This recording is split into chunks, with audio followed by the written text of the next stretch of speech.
Hello दोस्तों, welcome back to another video. आप देख रहे हैं यहाँ पे टेक चैनल। मेरा नाम है आकिब बेग। 16 नवंबर 1945 को यूनेस्को की स्थापना हुई थी। यूनेस्को का पूरा नाम United Nation Educational Scientific and Culture Organization है। इसका स्थायी मुख्यालय फ्रांस के पेरिस में है। तो आइए आज जानते हैं इसका इतिहास, मकसद और कुछ अन्य खास बातें।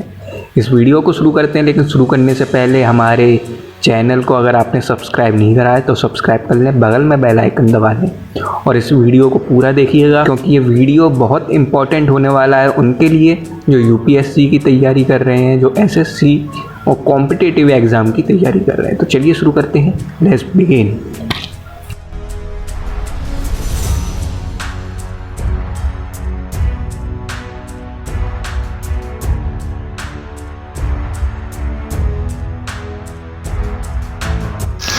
साल 1942 की बात है। जंग में उलझी दुनिया दो हिस्सों में बटी थी। एक तरफ नाजी जर्मनी और उसके सहयोगी राष्ट्र, तो दूसरी तरफ उनके मुकाबले यूरोप के अन्य देश, यानी कि एक तरफ धुरी राष्ट्र तो दूसरी तरफ मित्र राष्ट्र। मित्र राष्ट्र यानी कि यूरोप की यूनाइटेड किंगडम यानी इंग्लैंड में मीटिंग होती है। मीटिंग का नाम conference of allied ministers of education था। युद्ध को तो ख़त्म होने में काफ़ी समय था, लेकिन ये देश युद्ध की ट्रेजेडी को समझ चुके थे। युद्ध के बाद वे किसी संगठन की स्थापना के बारे में सोचने लगे जो उनकी तबाह हो चुकी शिक्षा व्यवस्था में जान डाल दे और साथ ही दुनिया में अमन चैन स्थापित करने में भी भूमिका निभाए। इसी विचार को आगे बढ़ाते हुए मीटिंग के दौरान एक ऐसे संगठन की स्थापना का प्रस्ताव रखा गया जो शैक्षिक और सांस्कृतिक मैदान में काम करेगा। आइडिया वैश्विक स्तर पर सभी को अच्छा लगा, तो इस योजना ने आंदोलन का रूप ले लिया और जल्द ही इसके प्रभाव कार्यकारी के रूप में सोचा जाने लगा। संयुक्त राज्य अमेरिका समेत और कई सरकारों ने भी इस योजना को हकीकत का रूप देने में अपनी दिलचस्पी दिखाई। केम के प्रस्ताव पर 1945 में 1 से 16 नवंबर तक इस योजना को हकीकत का रूप देने के लिए यूनाइटेड नेशन की एक कॉन्फ्रेंस बुलाई गई। कॉन्फ्रेंस का आयोजन लंदन में हुआ और 44 देशों ने इसमें हिस्सा लिया। वहाँ एक ऐसे संगठन की स्थापना का फैसला किया गया जो शांति का ब्रांड एम्बेसडर हो, ताकि दुनिया में किसी अन्य विश्व युद्ध को रोका जा सके। कॉन्फ्रेंस के ख़त्म होने पर 37 देशों ने United Nation Educational Scientific and Culture Organization की स्थापना की। 16 नवंबर 1945 को यूनेस्को के संविधान पर हस्ताक्षर हुआ, लेकिन यह 4 नवंबर 1946 को लागू हुआ। यूनेस्को की जनरल कॉन्फ्रेंस के पहले सेशन का आयोजन पेरिस में 19 नवंबर से 10 दिसंबर 1946 तक हुआ था। उसमें 30 देशों के प्रतिनिधियों ने हिस्सा लिया था। इन 30 देशों को यूनेस्को के मामलों पर वोट करने का अधिकार भी प्राप्त था। दूसरे विश्व युद्ध के बाद यूनेस्को में और भी सदस्य जुड़ते गए। 1951 में जापान और 1953 में फेडरल रिपब्लिक ऑफ जर्मनी भी इसका सदस्य बन गया।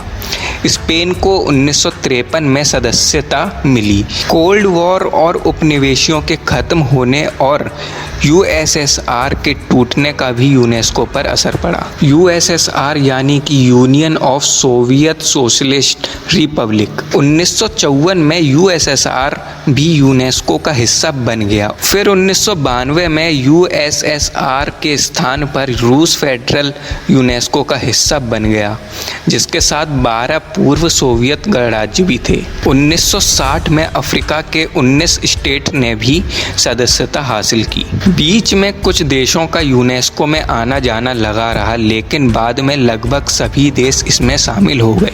दक्षिण अफ्रीका 1957 से 1994 तक इससे बाहर रहा।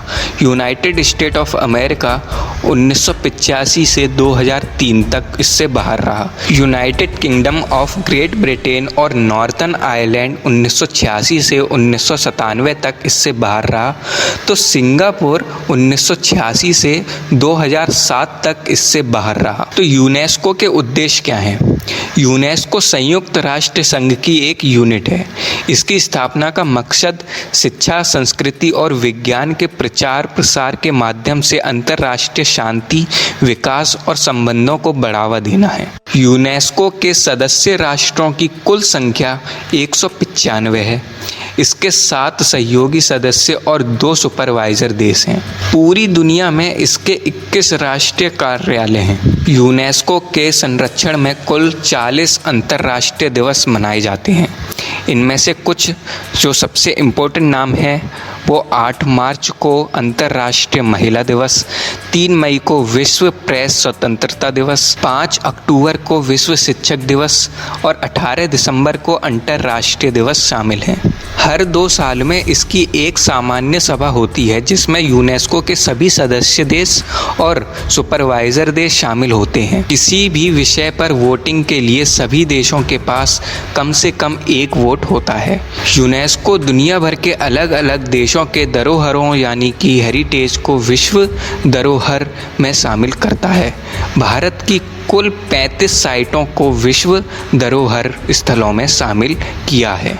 यूनेस्को का पहला विश्व धरोहर हेरिटेज स्थल इक्वाडोर का गैलापागोस आइसलैंड है। यूनेस्को की विश्व धरोहर स्थलों की सूची को देखें तो सबसे ज़्यादा 47 स्थलों के साथ इटली इसमें सबसे पहले नंबर पर है। तो दोस्तों, आपको ये वीडियो कैसी लगी? अगर आपको ये वीडियो पसंद आई हो तो लाइक ज़रूर कर देना और कमेंट सेक्शन में ज़रूर बताना कि आपको ये वीडियो कैसी लगी और इसमें आपको क्या सबसे ज़्यादा पसंद आया।